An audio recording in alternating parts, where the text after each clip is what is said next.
Hello, so thank you so much to Haringey Welcome for having us here. It means a lot, and it's also been such a beautiful evening of celebration and good food, which is my favourite kind of night. But I'm here today, so I'm Javie Huxley and this is Kieran.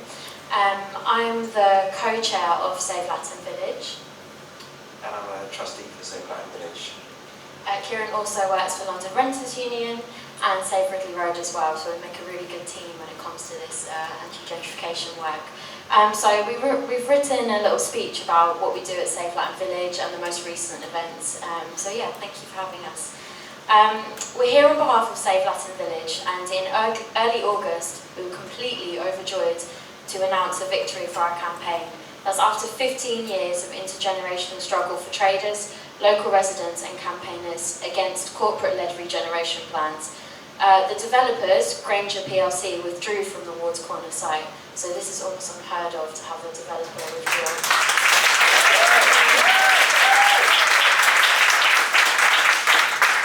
In addition, Haringey Council gave their full support to our community, which is again another victory. A community plan which has been evolving since 2007 through public meeting, workshops and events before gaining planning permission in both 2014 and 2019.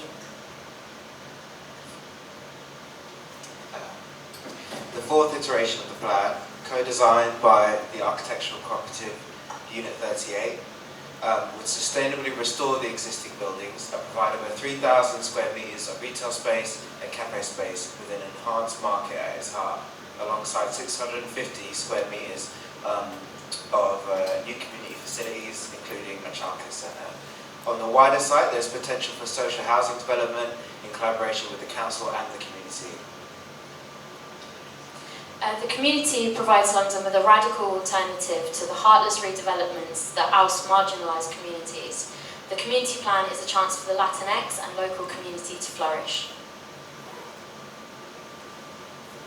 The Latin Village in Tottenham has been shut since March 2020 for reasons such as managed decline. So I'm just going to break off the script for a second. The previous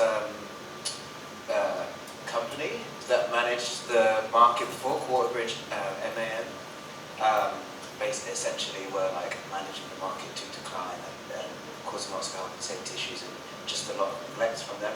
They're not involved anymore, obviously, but that's something we point out. It wasn't because of traders or the community, it was because of the management that were in place. For those of you who weren't able to visit our beloved and vibrant hub before its closure, the Latin Village is an indoor market space with around 60 units of cafes, restaurants, groceries and butchers, with Latin American produce, hairdressers, the list goes on. It was a hub of working class entrepreneurship and essential services for the Latin American and wider migrant diaspora. Our community used the space as a vital meeting point, amongst many other things, the perfect place to have an empanada after work. An antidote to the soulless new builds that loom over us, reminding us of the repeated attempts to oust our black, brown and migrant communities. So now I'm going to share a brief overview of why I got involved with the campaign and the importance it has to me personally. So me and my family migrated to England when I was 3. So we came from Chile and we came with no connections, really nothing. And first of all, I don't know why, we ended up in Hull, I think because of my grandparents, and then I ended up growing up in a place called Felixstowe. So yeah, I have a very different perspective that people grew up from people that grew up in London. And in Felixstowe, it was very white when I was growing up, very conservative, and I struggled to find any kind of sense of belonging. I struggled to find a community, and I really feel that culturally I shunned my Chilean heritage because I felt like I didn't have anything to be proud of. I just wanted to try and fit in, but obviously I was constantly reminded of my foreignness, and it was difficult to grow up without community. We always talk about sharing these stories because I think it's important. And my mental health suffered. I had very low self-esteem, and it wasn't until I moved to London, and specifically when I came to Tottenham, I remember coming out the Seven Sisters station, and I was just completely overwhelmed with emotion, because suddenly I was starting to hear all these voices, and I was hearing Spanish that didn't sound like the Spanish from Spain. It sounded like my mum's Spanish, it sounded like Chilean Spanish. And I remember suddenly smelling empanadas and all of the food that I grew up with, and for a while was a sense of shame, but coming and seeing it around me and seeing all these Latin American people, I really felt a sense of belonging. And the funny thing about our campaign is that you have so many people from different walks of life, and I think as a migrant in this country, as someone that felt very distant to their culture, the Latin Village provided me with an opportunity to feel empowered. It was a campaign led by strong migrant women, and that's something that I hope that so many future generations to come will be able to experience.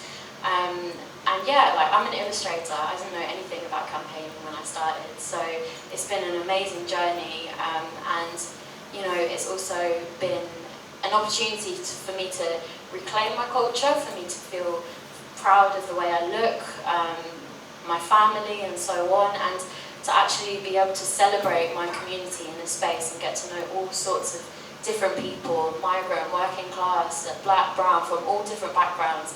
I feel like the Latin Village, when it was open, really provided that space.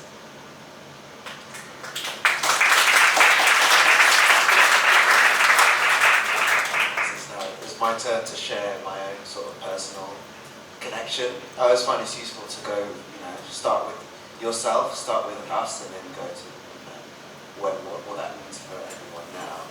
And I think for me, I've been kind of priced out of Hackney, so I do actually now live in Harringay, unfortunately because of the ridiculously high rents that are a massive part of everything to do with this campaign as well.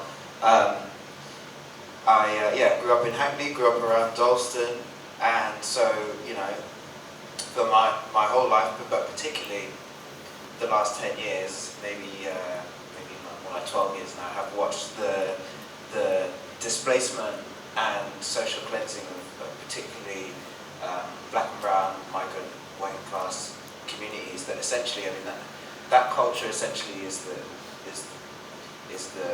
culture of the city. And it's in the way we speak and this patois in London slang that everyone speaks, and so to watch that displacement, then it comes to identity essentially being displaced as well. When you're talking about your experiences, I can very much relate to that in a different way.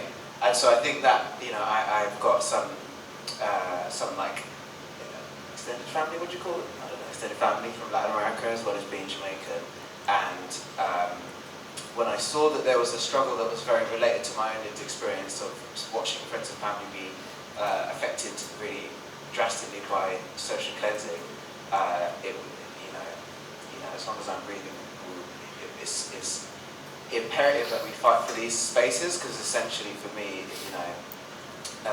we're fighting for the future of the city. And I feel like, particularly over the last few months, and with the developer pulling out the site, and with lots of other things going on in London and lots of organising going on in London and mutual aid and support around housing, I do fully believe that this city is not going to go the way that people think it's going to go. And I'm not a defeatist, I'm maybe a hopeless optimistic.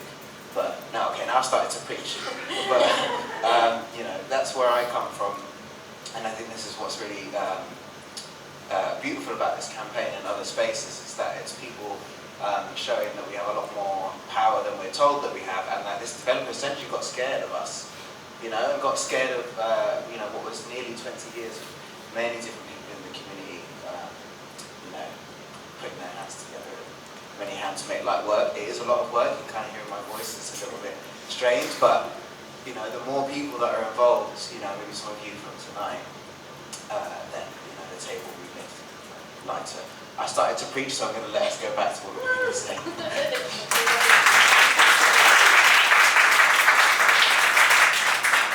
So at Save Latin Village, we aim to Advance the enjoyment of minority rights at the Latin Village. According to a report published by Trust for London, 85% of the Latin American community enjoy their culture at the Latin Quarter in South London. Unfortunately, the shopping centre, the Elephant and Castle shopping centre, was demolished, but that's not to say that there's not a Latin American community that has found a way to still thrive there. I think that's something important to point out, that like, no matter how much our kind of migrant and diaspora communities are kicked down, we always find a way to pop up again. So, yeah, we were even at an event over the weekend where it's been a whole year since the demolition of the Elephant and Castle shopping centre, which meant so much to so many people. But despite that, it was still a celebration, and it was like, this happened, but look, we're still here, and we're not going anywhere. And yeah, the Latin Village as well is where people come to enjoy their culture.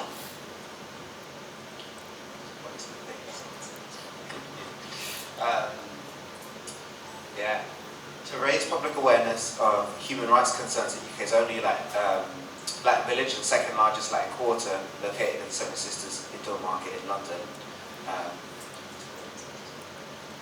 We've done this like so many times. Yeah. So I will read that. Haringey Council and the Mayor of London, as chair of the Transport for London, are now the public stakeholders, and they were notified of the human rights concerns by the United Nations, including issues concerning discrimination, victimisation and harassment. In 2019, the local borough of Haringey conducted a Ward Corner scrutiny review, and their findings cross-reference the United Nations communications. At Save Latin Village, we also want to implement the community plan. So if you were coming in, you can see there were flyers about the community plan, which is something that's very, very exciting, and we really hope that this is the future of London that we can see. The community plan promotes the majority of the UN Sustainable Development Goals and has planning permission. The building is owned by the state-owned enterprise Transport for London. Right now, we're active discussions with TfL concerning the future of the site. A temporary market is being provided, and we are awaiting further details. They have agreed to extend the financial support package to traders, but that's because the community pushing for that, not because TfL are nice.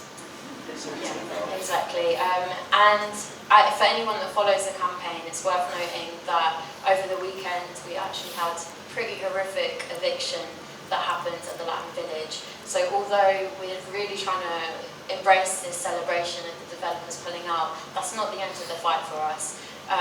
TfL had private-owned security guards that went to the Latin Village. I think certain traders only had 3 days to evacuate the premise, which is their livelihoods in there. There's so many things, 3 days is not enough time, meaning that the traders decided to occupy the building. So over the weekend we faced just some really horrific things with the security guards breaking into the Latin Village, intimidating traders. One of the traders also received a blow to the head by the force that they were using. And then the police came and the situation escalated even further. We ended up having some of the protesters that we called to come and support us at the Latin Village and show solidarity with traders. We have lots of bruises and evidence of some horrific re-traumatization of our community, and this is after the developers have pulled out. So it's important to note that we need support more than ever right now. And this leads me nicely on to the next point, that the pressure remains on TfL to show us tangible support for our community. There's no space here for harassment, intimidation, any of the shit that they've pulled. And every day without a community hub in North London is another day without our beloved space. So how you can help? First of all, social media is free, and that's our favourite thing to tell people. You can follow us at Save Latin Village, or on Twitter it's Latin Village UK.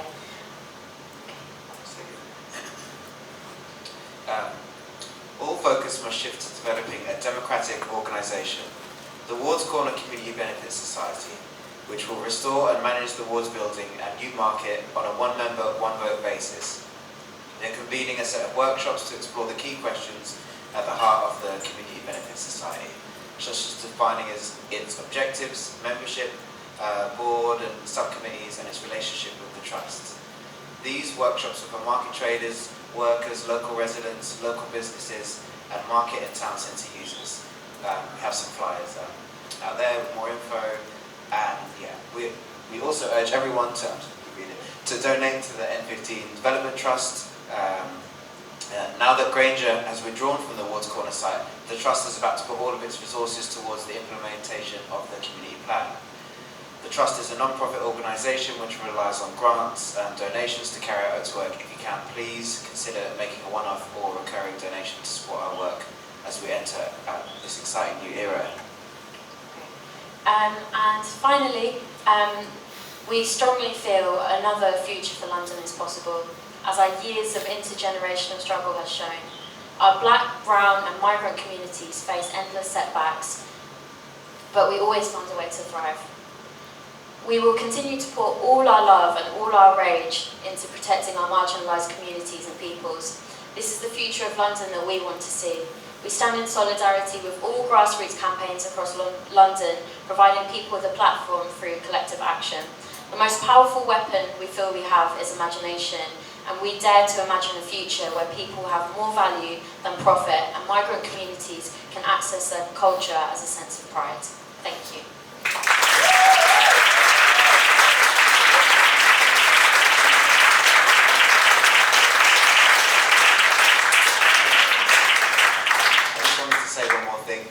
Sorry. It's mainly just, I was looking, as other people were talking, I was looking at that banner which says Solidarity Knows No Borders, and I think we're often talking about the freedom to be able to move across the planet as we wish and migrate like all other animals do. And I think there's also something important about the freedom to stay rooted in one place as well, and that it seems like when we want to move, the state or other like forces that dictate what is good for us, tell us that we can't move, and when we don't want to move, we're told to move. And I think that there's something very powerful about the freedom to build a strong community. And I think that's what so many people are doing here. And yeah.